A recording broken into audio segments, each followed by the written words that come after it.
अस्सलाम वालेकुम दोस्तों, पानी के जखीरों के करीब वाक़े मैदानी इलाके टेटरी नामे इस खूबसूरत परिंदे का बसीरा होते हैं। पाकिस्तान इंडिया में तकरीबन सभी इस परिंदे से जरूर वाकिफ होंगे। तकरीबन 14 इंच का ये खूबसूरत परिंदा सिंध के कदीम तरीन मकामी परिंदों में से एक है। सिंध में टेटरी या लैपविंग की बहुत से इकसाम हैं, जिनमें से कुछ यहाँ के मुस्तकिल रहायशी हैं और कुछ इकसाम साल के सिर्फ कुछ अरसा गुजारना सिंध में आते हैं। टेटरी के बारे में कहा जाता है कि वो जब सोते हैं तो अपनी टांगे आसमान की तरफ कर लेते हैं और समझते हैं कि ऐसा करने से इसने पूरा आसमान नीचे गिरने से रोक रखा है। टिटेरी की सबसे खास पहचान इसकी मखसूस तेज आवाज है। इसका ज्यादा वक्त जमीन पर ही गुजरता है और ये उन चंद परिंदों में से एक है जो जमीन या दरख्त किसी जगह घोंसला नहीं बनाते, बल्कि ये पानी के जोहड़ों के करीब के मैदानों में रहते हैं, जिसकी बड़ी वजह इसकी खुराक है जो पानी के करीब जमीन पर रहने वाले कीड़े मकोड़े और देगर छोटे जानदार हैं। इसके अलावा ये अनाज और बीज भी खा लेते हैं। गर्मियों में मार्च से अगस्त तक इनका ब्रीडिंग सीजन होता है,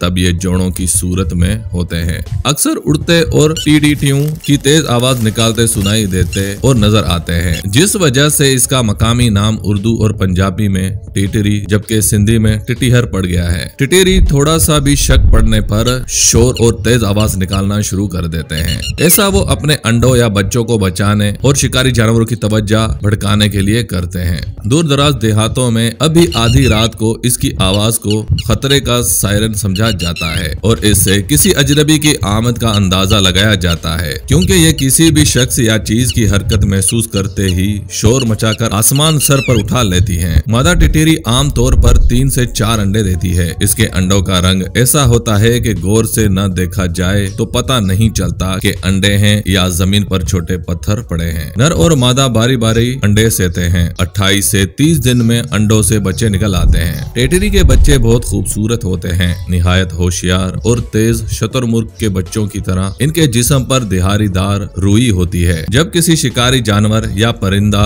मसलन चील वगैरह को देखते ही घास या झाड़ियों में घुसकर दम साध कर सर नीचे और दुम को ऊपर ऐसे बना देते हैं जैसे सूखी घास की मानंद हो। ये वो अपनी जान बचाने के लिए करते हैं और इस वक्त टिटेरी नर और मादा बहुत ज्यादा शोर करते हैं और अक्सर पहले हमला करके चूंचे मारकर दुश्मन जानवर को भगाने पर भी मजबूर कर देते हैं। जब खतरा टल जाता है तो मादा अपने बच्चों को इकट्ठा करने के लिए एक मखसूस आवाज निकालती है। बच्चे भागकर माँ की तरफ लपकते हैं और तब माँ और बच्चों का मखसूस अंदाज में आपस में मोहब्बत का इजहार काबिल दीद होता है। मगर इस सब के बावजूद भी टिटेरी के ज्यादातर बच्चे गोश्तखोर परिंदों और जंगली बिल्लियों वगैरह का शिकार बन जाते हैं। तो दोस्तों, उम्मीद करते हैं वीडियो आपको पसंद आई होगी। फिर कल मिलते हैं ऐसे नायाब जानवरों और परिंदों की हकायकों के साथ।